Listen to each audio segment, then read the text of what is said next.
बिस्मिल्लाहिर्रहमानिर्रहीम। सामीन मोहतरम, हज़रत इमाम आली मकाम इमाम हुसैन अलैहिस्सलाम के जो कातिलीन थे उन पर बाद में दो किस्म के अज़ाब अल्लाह ताला ने मुसल्लत फरमाए। एक अज़ाब मादी अज़ाब था और दूसरा जो था वो गैर मादी था। मादी अज़ाब वो होता है जो आँख से देखा जा सकता है, जो छुआ जा सकता है, और गैर मादी अज़ाब वो अज़ाब होता है जो इंसानी आँख देख नहीं सकती। तो जो अज़ाब मादी अज़ाब था वो मुख्तार सकफ़ी की सूरत में यजीदियों पर कहर बन के अल्लाह ताला ने वो नाजिल फरमाया था। मुख्तार सकफ़ी ने चुन चुन कर अहले बैत अतहार के जो कातिलीन थे उनका बदला लिया था। यानी अगर किसी ने इमाम पाक के सर मुबारक को उतारा तो मुख्तार सकफ़ी ने पूछा कि तुमने क्या किया था। उसने बताया कि मैंने हुसैन पाक अलैहिस्सलाम के सर को उतारा था। तो मुख्तार सकफ़ी ने उसके सर को काट डाला। किसी ने कहा कि मैंने खैमों को आग लगाई थी। ज़ाहिर है जब वो पकड़ता था तो फिर वो उगलवाता था, तफ्तीश होती थी। वो कहते थे हमने ये अमल किया है। तो जो जो अमल करता था उसे उसी तरीके से मुख्तार सकफ़ी सजा देता था। ये मादी अज़ाब था।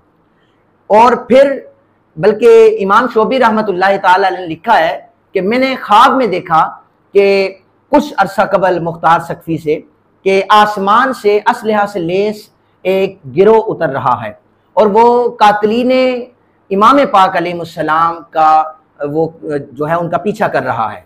तो कुछ ही दिन गुजरे थे तो मुख्तार सकफ़ी आ गया था और वो चुन चुन कर कातिलीन इमाम पाक अलैहिस्सलाम को वो मार रहा था। गैर मादी अज़ाब किसे कहते हैं? वो अज़ाब जो इंसान तसव्वुर नहीं कर सकता। इसी तरह एक जगह पर इब्ने कसीर ने भी ये लिखा है, इमाम तबरी ने लिखा है, इब्ने असीर ने भी ये लिखा है। उन्होंने लिखा है कि एक गिरोह बैठा हुआ गुफ्तगू कर रहा था कि यार जो जिन्होंने इमाम पाक को कत्ल किया है ना उनमें से कोई बाकी नहीं बचा। जिसने जो अमल किया था अल्लाह ने उसे अजाब में मुब्तला किया है। तो वो जो 3-4 लोगों का टोला बैठा हुआ था उसमें एक शख्स और बैठा था। तो वो कहने लगा नहीं ऐसी कोई बात नहीं है, मैं भी तो हूँ, मैंने आग लगाई थी खैमों को और मुझे तो कुछ भी नहीं हुआ। और वो उधर बैठा गुफ्तगू जो कर रहा था, ये जुमला उसने बोला। तो जुमला बोलने के बाद वो उठकर चिराग जो है वो उसको थोड़ा सा बढ़ाने के लिए आगे बढ़ा, इसकी रोशनी को तेज कर दूं। वहां से एक चिंगारी उठी तो उसके कपड़ों पर पड़ी, उसको आग लग पड़ी। इतनी आग लगी कि कहते हैं भागता हुआ वो पानी में गया, करीब एक नहर थी उसमें छलांग लगा दी। उसने छलांग लगाई, आग तो बुझ गई, लेकिन वो पुकार पुकार के कहता था मेरे अंदर प्यास है, इस प्यास को बुझाओ, इस प्यास को बुझाओ।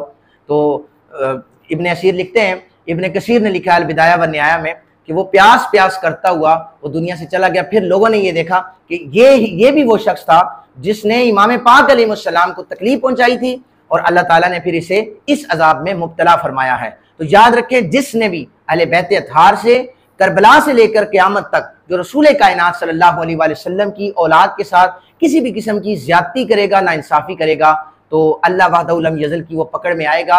हाँ, अगर वो ज्यादती करेगा, ये मेरा जुमला सुन लें, ज्यादती वो करेगा जैसे करबला में यजीद ने बहुत बड़ी ज्यादती की थी अहले बैत अतहार से।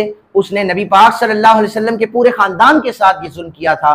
तो अल्लाह ताला ने फिर उसे मुख्तलिफ अजाब में जो कहर बनकर मुख्तार सकफ़ी की सूरत में या गैर मादी अजाब जो मैंने अर्ज़ की है। बहरहाल अल्लाह ताला हम सबको इमाम हुसैन अलैहिस्सलाम के मुहिब्बीन में रखे।